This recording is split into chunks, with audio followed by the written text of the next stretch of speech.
ఆంధ్రాలో అబద్ధాల ప్రొఫెసర్ నాగేశ్వర్ మహాభారతంలో శల్యుడు అంటాడు. మహాభారతంలో కర్ణుడు చావుకి ఎన్నో కారణాలు ఉన్నాయి. అందులో ఒకటి కర్ణుడు శల్యుడు తన స్నేహితుడిని భావించడం. ఒక పక్క కర్ణ, నేను నీకు రథసారథి డ్రైవర్గా పనిచేస్తాను, నువ్వు చెప్పింది అలా చేస్తాను అంటాడు. ఇంకొక పక్క కర్ణుడు ఏమి చేసినా సరే దాన్ని క్రిటిసైజ్ చేస్తూ కించపరుస్తూ కర్ణుడు బుర్రలో డౌట్ క్రియేట్ చేస్తాడు. ఆంధ్రాలో ప్రొఫెసర్ నాగేశ్వర్ చేసేది కూడా ఇదే. ఒక పక్క నేను ప్రజల జర్నలిస్ట్ని, ప్రజల కోసమే పనిచేస్తాను అంటాడు.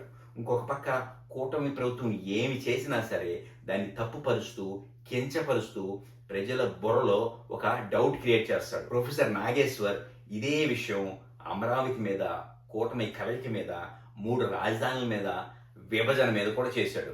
మీరే ఆలోచించండి, తన వీడియో మనం చూసిన తర్వాత మనకి సమాధానాల కంటే ప్రశ్నలే ఎక్కువ ఉంటాయి.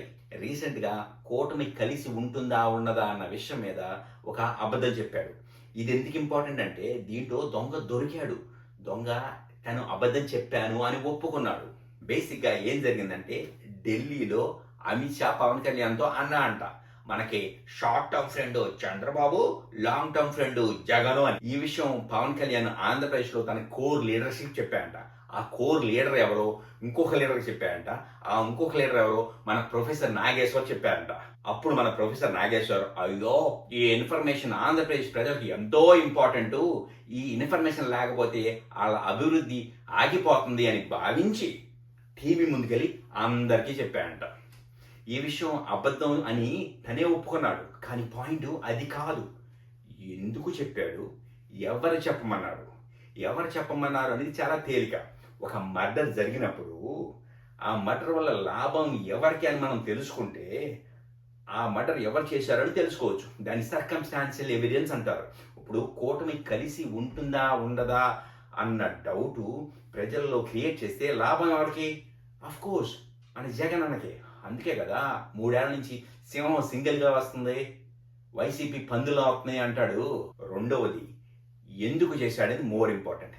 దీన్ని సైకాలజీలో గ్యాస్ లైటింగ్ అంటారు.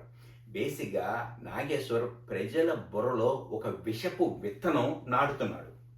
ఆ విషపు విత్తనం 3 సంవత్సరాల తర్వాత పెరిగి పెద్ద వృక్షంగా మారుతుందని భావిస్తున్నాడు. ఆ విత్తనం పేరే కూటమి కలిసి ఉండకపోవచ్చు అన్న డౌట్.